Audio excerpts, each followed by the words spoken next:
नमस्कार, प्रखर राजपूत को देख रहे हैं आप। आज तारीख है 29 जुलाई साल 2026 और इजराइल, फिलिस्तीन, लेबनान, पाकिस्तान, भारत समेत पूरी दुनिया की खबरों के साथ एक बार फिर से आपके सामने हाजिर हुआ। दोस्तों, इस वीडियो में हम आपको बताएंगे कि यमन ने सऊदी अरब के ऊपर अपने हमले फिर से बढ़ाए और साथ ही यमन ने सऊदी अरब के साथ सीज फायर के लिए एक ऐसी शर्त रखी है जिस शर्त को कभी भी सऊदी अरब मानेगा नहीं। और सऊदी अरब अगर उस शर्त को मानेगा नहीं तो यमन के हूतीज ने साफ तौर पर कहा है कि हमारे जो हमले हैं वो हमले जारी रहेंगे। अब ऐसा क्यों कहा है और कौन सी अनोखी शर्त रखी है, इसके बारे में हम आपको बताएंगे। और साथ ही बेंजामिन नेतन्याहू डोनाल्ड ट्रंप से मिलने के लिए वाशिंगटन पहुंच चुका है, लेकिन इस यात्रा के दौरान बेंजामिन नेतन्याहू ने कितना प्रिकॉशन बदला है और साथ ही किस हिसाब से अलग अलग एयर रूट से वो जाके पहुंचा है वहां पे, इसके बारे में आज आपको डिटेल में बताऊंगा। और साथ ही दोस्तों, इस वीडियो में हम आपको यह भी बताएंगे कि यूएई ने अब अमेरिका की सेना को अपने यहां रहने का और एक परमिशन दे दिया।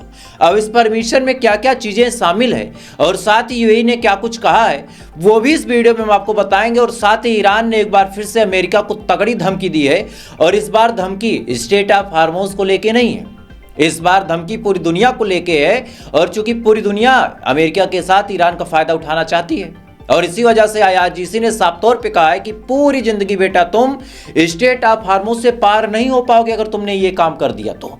अब ये कौन सा काम है इसके बारे में भी हम आपको बताएंगे। और साथ ही जिस समय बेंजामिन नेतन्याहू पहुंचता है डोनाल्ड ट्रंप से मिलने के लिए, जो फिलिस्तीनी सपोर्टर लोग हैं वो सीधा सीधा वाशिंगटन डीसी के सामने पहुंच जाते हैं और वहां पे किस हिसाब से इंटेंस प्रोटेस्ट करते हैं इसके बारे में भी हम आपको बताएंगे। और साथ ही मिडिल ईस्ट से ऐसी कई सारी खबरें निकल के आई हैं जिन खबरों के बारे में आपका जानना जरूरी है और इन तमाम खबरों को हम आपके सामने डिटेल में रखेंगे। दोस्तों, इस वजह से अगर आप चैनल पर नए हैं तो वीडियो को लाइक करके चैनल को सब्सक्राइब करके अपना प्यार जरूर दीजिएगा। और साथ ही आप इस वीडियो को कहां से देख रहे हैं मुझे कमेंट करके बताइएगा।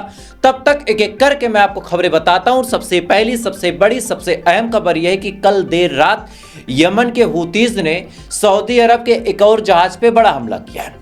अब बड़ा हमला तो किया ही, लेकिन इसके साथ ही एक सैटेलाइट इमेज मैं आपको दिखा रहा हूं। ये सैटेलाइट इमेज सऊदी अरब के याबू ऑयल फैसिलिटी की है। सऊदी अरब की याबू ऑयल फैसिलिटी पे भी ताबड़तोड़ हमला करके इसको किस हिसाब से धुएं की शक्ल में उड़ा के दहला दिया है। सैटेलाइट इमेज आप अपनी स्क्रीन पे देख सकते हैं। अब ऑब्वियस सी बात है, ये दो बड़े हमले ऐसे मौके पे किए गए जिस मौके पे सऊदी अरब थोड़ा सा खामोशी इख्तियार कर रहा था। मतलब सऊदी अरब कोई मिलिट्री एक्शन नहीं ले रहा था, इवन पाकिस्तान से उसका डिफेंस एग्रीमेंट भी है। इसके बावजूद भी सऊदी अरब ने पाकिस्तान की मदद नहीं मांगी, अमेरिका ने मदद की नहीं। तो ऐसे हाल में बड़ा सवाल ये निकल के सामने आता है कि भाई साहब हमला किया क्यों? भाई यमन के हूतीज ने हमला किया है तो हमला किया क्यों? अब इसका जवाब मैं आपको देता हूं कि यमन के हूतीज ने कहा क्या। यमन के हूतीज ने दोस्तों साफ तौर पे कहा है कि हमारे ऊपर कई सालों से सीजेस और ब्लॉकेड लगा है। मैं भी ये बात हम आप न जानते रहे हो इससे पहले कि भाई यमन के हूतीज पे सऊदी अरब ने ब्लॉकेड लगा के रखा है, लेकिन आज यमन के हूतीज ने साफ तौर पे बात बता दी कि हमारे ऊपर ब्लॉकेड कई सालों से लगा है, हमारी जहाजों को पार सऊदी अरब नहीं होने देता। इस वजह से जब तक हमारे ऊपर ये जो सैंक्शंस लगे हैं, हमारे ऊपर ये जो ब्लॉकेड लगा है, जब तक ये नहीं हटेगा तब तक हमारे हमले जारी रहेंगे सऊदी अरब के जहाजों के ऊपर, साथ ही सऊदी अरब के ऑयल फैसिलिटीज के ऊपर, सऊदी अरब के अलग अलग इंपॉर्टेंट प्लेसेस पे हम हमला करते रहेंगे तब तक जब तक कि हमारे ऊपर लगा ब्लॉकेड हटेगा नहीं। इसके अलावा दोस्तों एक और रिपोर्ट निकल के सामने आ रही है कि यमन के हूतीज ने अब ईरान की देखा देखी एक और फैसला लिया है।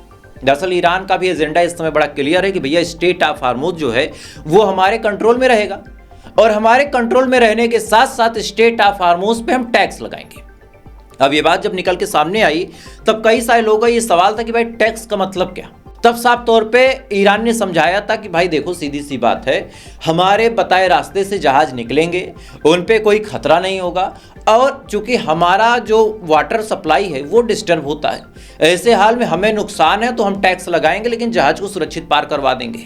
अब सेम पैटर्न पे दोस्तों यमन के हूतीज ने भी एक नया ऐलान करने की तैयारी कर ली और कहा है कि भाई साहब आज के बाद जो बब अल मंडेब है, यानी जिसको हम दूसरा समुद्री दर्रा कहते हैं, यानी दूसरा स्ट्रेट ऑफ हार्मोज कहते हैं, उस पे जो हूतीज ग्रुप है वो टैक्स लगाएंगे। लेकिन अब देखने वाली बात ये होगी कि ये टैक्स क्या पूरी दुनिया के लिए होगा या फिर ये जो टैक्स है ये केवल सऊदी अरब के जहाजों के लिए होगा, ये तो अब आने वाले वक्त में पता चलेगा। लेकिन हाँ, ये खबर कंफर्म है कि यमन के हूतीज भी अब बब अल मंडेब पे टैक्स यानी टोल लगाने की तैयारी में जुटे हुए, यानी जो भी जहाज बब अल मंडेब से पार होगा उस जहाज को टैक्स देना होगा तभी वो जहाज पार होगा, अदरवाइज नहीं हो सकता। खैर इसी दौरान दोस्तों डोनाल्ड ट्रंप ने एक बार फिर से ईरान को तगड़ी धमकी दी। डोनाल्ड ट्रंप ने साफ तौर पे कहा है कि अगर ईरान ने हमारे साथ समझौता नहीं किया, हमारे साथ डील नहीं की, तो हमारे हमले फिर से बहुत तेज होंगे और इस बार हम ईरान को, हालांकि ये बात भाई साहब ने कम से कम 1000वीं बार बोली होगी कि हम ईरान को पूरी तरीके से डिस्ट्रॉय कर देंगे। अब इस पे ईरान ने पलट के वार किया है। ईरान ने भी साफ तौर पे धमकी देते हुए कहा कि अगर, चूंकि कहानी ये निकल के सामने आई है दोस्तों कि अमेरिका के राष्ट्रपति डोनाल्ड ट्रंप का प्लान है कि जिन भी जहाज़ों पे सऊदी अरब के पास या फिर ओमान के पास या फिर स्टेट ऑफ हार्मोज में हमला किया है ईरान ने, उस जहाज़ को जो भी माली नुकसान हुआ है उस नुकसान की जो भरपाई होगी वो अमेरिका करेगा। कैसे? तो उसके लिए रास्ता निकाला डोनाल्ड ट्रंप ने कि भाई ईरान का जो फ्रोजन एसेट हमारे पास पड़ा है, यानी ईरान के जो पैसे यानी विदेशी मुद्रा भंडारण जो है वो हमारे पास पड़ा है, जिसको हमने फ्रीज करके रखा है, उन पैसों को हम इन कंपनियों को देंगे और कहेंगे कि भैया अपना तुम पूरा मामला जो है उसको रिकवर कर लो। अब ये बात जब ईरान ने सुनी, ईरान ने कहा कि पैसे हमारे बताए रास्ते को ये लोग छोड़ के जा रहे थे तो हमने हमला किया। अब अगर ये लोग हमारे ही पैसों से अपनी रिकवरी कर लेंगे तो यार हम तो नुकसान में आ गए। ऐसे हाल में ईरान ने साफ तौर पे धमकी दी और कहा है कि अगर किसी कंपनी ने, ध्यान दीजिएगा यहां अमेरिका को धमकी नहीं दी, यहां उन कंपनियों को धमकी दी है जिन कंपनियों को ठोका है पहले कभी ईरान ने। साफ तौर पे कहा कि अगर किसी कंपनी ने अमेरिका से उन पैसों को लिया, यानी हाथ बढ़ा के उन पैसों को थामा, तो ऐसे हाल में अंजाम बहुत बुरा होगा। स्टेट ऑफ हार्मोज से उस कंपनी का कोई भी जहाज ताउम्र पार नहीं हो पाएगा। मतलब साफ तौर पे ये बात बता दी कि स्टेट ऑफ हार्मोज से उस कंपनी का एक भी जहाज ना आज पार हुआ है और ना आने वाले टाइम में पार होगा, भले ही सीज फायर हो जाए, भले ही कुछ हो जाए। यानी मतलब बड़ा साफ है कि अगर किसी भी कंपनी ने अमेरिका से डॉलर थामा तो उस कंपनी का भविष्य आने वाले टाइम में स्टेट ऑफ हार्मोज के पार होने के लिए बड़ा मुश्किल हो जाएगा। ये बात ईरान ने बोल दी है।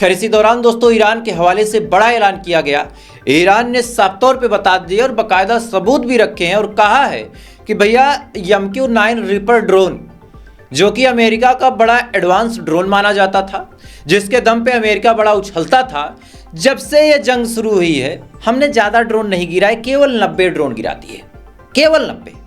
अब सुनने में आंकड़ा आपको छोटा लग सकता है, लेकिन 90 ड्रोन की कीमत कितनी होगी एक बार आप जोड़ के देखिए। एक ड्रोन और उसमें जो माल लदा होता है, उसमें जो अलग अलग सिस्टम लदे होते हैं, जो रॉ ड्रोन है उसकी कीमत $30 मिलियन है, मिनिमम 30 से 40 मिलियन डॉलर है ऐसा माना जा रहा है। और बाकी असल में इसकी एक्चुअल कॉस्ट क्या है वो तो ना आपको पता है ना मुझे पता है। एक कोटेशन जो है कि 30 से 40 मिलियन का ये पड़ता है। अब उसमें जो सामान लदा गया, भाई एक ड्रोन था, उसको आपने कहीं भेजा है तो किसी खास पर्पज के लिए भेजा होगा, सर्विलांस कैमरे लगे होंगे, इसमें कुछ और रडार सिस्टम लगे होंगे, इसमें कुछ और सोनार सिस्टम लगे होंगे, तो ये तमाम सिस्टम भी बड़े महंगे आते हैं। अब इन सिस्टमों की कीमत अगर आप $20 मिलियन मान लें तो टोटल $50 मिलियन प्लस का एक ड्रोन पड़ा। अब ऐसे 90 तो $50 मिलियन में अगर आप हद्दी हद्दा कर दें तो 10 की कीमत कितनी होगी? $500 मिलियन और 100 की $5000 मिलियन। मतलब बिलियंस ऑफ डॉलर के ड्रोन ईरान ने फूंक दिए इन्हीं चंद दिनों में और खुल के बताया और सबूत भी दिखाया कि भाई साहब ये ड्रोन था, देखो हमने मारा है और हमारी ये कुछ उखाड़ नहीं पाए। खैर इसी दौरान डोनाल्ड ट्रंप ने फिर से धमकी देते हुए कहा कि अगर ईरान हमारे साथ डील नहीं करता तो एक बार फिर से हम ईरान के ब्रिजेस को और रेलवे नेटवर्क को नुकसान पहुंचाएंगे। अब ऐसे हाल में ईरान क्या करेगा? भाई ऑब्वियस सी बात है, ईरान भी कहीं एक्शन लेगा। अब आपके जहन में सवाल आ सकता है कि अगर भाई कोई देश अमेरिका की मदद ना करे तो क्या इसको ईरान ठोकेगा? और एक चीज आपके दिमाग में यह भी आ सकती है कि भाई ईरान ने इतना ठोका है तो क्या कोई देश अभी भी अमेरिका के साथ खड़ा है? इसका जवाब है हाँ भैया, अभी भी बहुत सारे ऐसे देश हैं जिनके अंदर अभी भी चुल्ल मची है। सबसे पहले यूएई की कहानी आप सुन लें। यूएई ने क्या किया है, यूएई ने अब अमेरिका मिलिट्री को एक और सरजमी अपनी थमा दी और कहा कि यहां से आप एआई बेस पे काम करेंगे। मतलब मिलिट्री के डेवलपमेंट में जो आजकल एआई का इस्तेमाल होगा, आई मीन रडार हो गया या फिर डिफेंस मैकेनिज्म हो गया, इसके अलावा सर्विलांस मैकेनिज्म हो गया, इसके लिए एआई इंटीग्रेटेड जो होगा मिलिट्री द्वारा, उसके लिए यूएई ने अपनी जमीन अमेरिका को थमा दी है। मतलब साफ तौर पे कहा है कि भले ही हम 3-4 मिसाइल और खा लेंगे, भले ही हमें हजारों करोड़ का नुकसान हो जाएगा, लेकिन आप चूंकि हमारे पापा हैं, इस वजह से आप आए और आने के बाद अपनी एआई बेस्ड मिलिट्री गेट का इस्तेमाल यहां कर लें। अब आपके दिमाग में एक बात बहुत साफ हो गई होगी कि आने वाले टाइम में ईरान का अगला टारगेट कौन होगा, क्योंकि ऑब्वियस सी बात है, 2 देश, सऊदी अरब की आप कहानी सुनिए, अब्राहम अकॉर्ड तक ज्वाइन कर लिया, क्योंकि डोनाल्ड ट्रंप ने कहा कि अगर तुम्हें न्यूक चाहिए यानी न्यूक्लियर चाहिए तो भाई सीधा सीधा बात है, इजराइल के साथ तुम अपने रिश्ते, अपने नाते बेहतर करो, अब्राहम अकॉर्ड ज्वाइन करो। अब अब्राहम अकॉर्ड की क्या महत्वता है मैं आपको वो भी समझा देता हूं। ऑब्वियस सी बात है, मिडिल ईस्ट में जितने मुस्लिम देश हैं ज्यादातर ने इजराइल को रिकॉग्नाइज नहीं किया, ज्यादातर देश इजराइल को एक देश नहीं मानते, लेकिन अब्राहम अकॉर्ड में जो शर्तें लिखी हैं वो 5-6 लाइन की शर्तें मैं आपको समझा देता हूं। अब्राहम अकॉर्ड में कहा गया है कि भाई जो लोग एडम से यानी जो आदम की औलादे हैं वो एक दूसरे पे हमला नहीं करेंगे, और एक दूसरे के देश पे अगर कोई हमला होता है तो उसको प्रोटेक्ट करेंगे। अब इसका मतलब बड़ा साफ है कि एक दूसरे देश पे हमला होने का मतलब कि पहले तो आप उसको देश के तौर पे मान्यता दो। तो इजराइल के साथ अगर सऊदी अरब, यूएई जैसे देश अब्राहम अकॉर्ड ज्वाइन करते हैं तो पहले तो उन्होंने मान्यता ही दे दी भाई, पहले तो मान्यता दी, बाद में कुछ हुआ ना, तो मान्यता दे दी कि भाई इजराइल एक देश है और उस पर अगर हमला हुआ तो हम उसके साथ खड़े हैं। तो इजराइल का तो मेन एजेंडा जो है कि भैया मुझे कोई रिकॉग्नाइज नहीं करता, इजराइल को रिकॉग्नाइज कर लिया गया, वो भी अरबों द्वारा जब कर लिया गया तो पूरी दुनिया तो बड़े आराम से करेगी भाई। जब आपका पड़ोसी ही आपके साथ खड़ा हो तो बाहरी लोग भी सपोर्ट करेंगे। इसी वजह से डोनाल्ड ट्रंप ने जानबूझ के एक खेल खेला कि भाई साहब अब्राहम अकॉर्ड ये लोग ज्वाइन करेंगे, और जैसे ज्वाइन करेंगे तो डायरेक्टली इनडायरेक्टली इन्होंने इजराइल को देश मान लिया, और जब देश मान लिया तो इजराइल की मुसीबतें खत्म। खैर, इधर इजराइल का जो प्रधानमंत्री बेंजामिन नेतन्याहू है वो डोनाल्ड ट्रंप से मिलने के लिए पहुंच चुका है। हालांकि ये दिन बड़ा ऐतिहासिक होगा, चूंकि जोहरान ममदानी ने साफ तौर पे कहा है कि अगर वो न्यूयॉर्क सिटी आता है तो मैं उसको गिरफ्तार करूंगा। इधर बेंजामिन नेतन्याहू ने साफ तौर पे कहा है कि मैं तो न्यूयॉर्क सिटी आके रहूंगा चाहे जो हो जाए। ऐसे हाल में डोनाल्ड ट्रंप ने कसम खा ली कि अगर डोनाल्ड ट्रंप के रहते हुए जोहरान ममदानी ने यानी न्यूयॉर्क के मेयर ने गिरफ्तार कर लिया तो फिर वो बुरी बात है, मैं अब तो अपनी एड़ी चोटी का जोर लगा दूंगा। तब ऐसे हाल में कॉन्फ्लिक्ट अमेरिका के अंदर देखने को मिल रहा कि भाई साहब जोहरान ममदानी जो शहर का मेयर है वो कह रहा है कि मैं तो गिरफ्तार करूंगा, बेंजामिन नेतन्याहू ने कहा कि मैं तो आऊंगा। इधर डोनाल्ड ट्रंप ने कसम खा ली कि मैं गिरफ्तार होने नहीं दूंगा। खैर, इधर कहने को डोनाल्ड ट्रंप के सामने भले ये बंदा बड़ा कूल डूड बन रहा हो, लेकिन एक्चुअल में इसकी फटी है, और फटी कितनी मैं आपको बता रहा हूं कि अमेरिका जाने का सीधा रास्ता था, लेकिन आईसीसी के अरेस्ट वारंट की वजह से ये भाई साहब 5 देशों से नाचते हुए पहुंचे। सबसे पहले पहुंच जाते हैं ग्रीस के बाद इनका विमान पहुंचता है इटली के एयर स्पेस में, इटली के एयर स्पेस के बाद इनका विमान पहुंचता है सीधा सीधा फ्रांस में, फ्रांस से ये पहुंचते हैं कनाडा, और कनाडा से ये डायरेक्ट जाते हैं अमेरिका। मतलब 5 देशों तक ये नाचते नाचते पहुंचते हैं। उसके बाद ये कहते हैं कि भैया मैं डरा नहीं हूं। 5 देश ये डायरेक्ट भी जा सकते थे एयर स्पेस का इस्तेमाल करके, लेकिन आईसीसी का इतना खौफ है कि ये नहीं जा सकते, और वहां पे कह रहे कि मैं तो न्यूयॉर्क पहुंचूंगा। तो जाहिर सी बात थी ये पूरी बात जो ये बंदा बोल रहा है डोनाल्ड ट्रंप के दम पे, बाकी इसके पास और कौन सी ऐसी ताकत है जिसके दम पे इतना उछलेगा, केवल डोनाल्ड ट्रंप। खैर, वहां पहुंचते ही डोनाल्ड ट्रंप ने इस आदमी से कहा, यानी बेंजामिन नेतन्याहू से कहा कि तुम लेबनान के अंदर से अपनी फोर्स को बाहर कर लो, चूंकि भाई मैंने जुबान दी है कि मैं इजरायली फोर्स को बाहर निकालूंगा। इस पे इसका कहना है बेंजामिन नेतन्याहू का कि मैं अपनी सेना को बाहर नहीं निकालूंगा। मतलब जो लेबनान के साथ समझौता डील ये तमाम चीजें चल रही थी वो सब महज एक सफेद झूठ था। इसने कहा कि मैं अपनी सेना को बाहर नहीं निकालूंगा, चाहे कोई खुश रहे चाहे कोई नाराज रहे। अब इसी दौरान दोस्तों घटना क्या घटी कि इधर बेंजामिन नेतन्याहू अमेरिका पहुंचा हुआ था, और इसी दौरान बाकायदा वेस्ट बैंक से वीडियो निकल के सामने आया कि इजरायली जो सेटलर्स हैं फिलिस्तीनियों के घर तोड़ रहे हैं। वीडियो निकल के सामने आया, चाहूंगा कि वीडियो को देखें आप।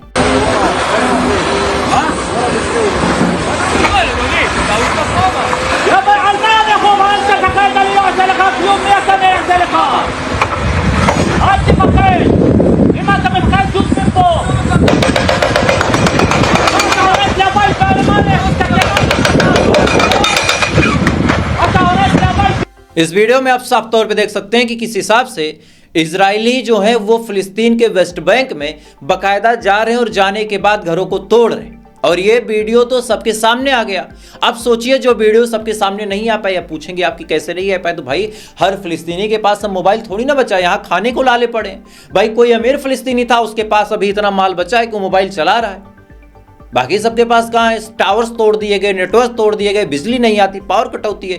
तो गलती से का वीडियो बन गया तो वो सामने आ जाता, अदरवाइज नहीं आता। इसके अलावा दोस्तों एक दूसरा वीडियो आ रहा, आपको ये वीडियो हल्का लग सकता है, लेकिन इस वीडियो के पीछे की कहानी आपको बताऊंगा, आप हैरान हो जाएंगे। पहले आप वीडियो देखें। आप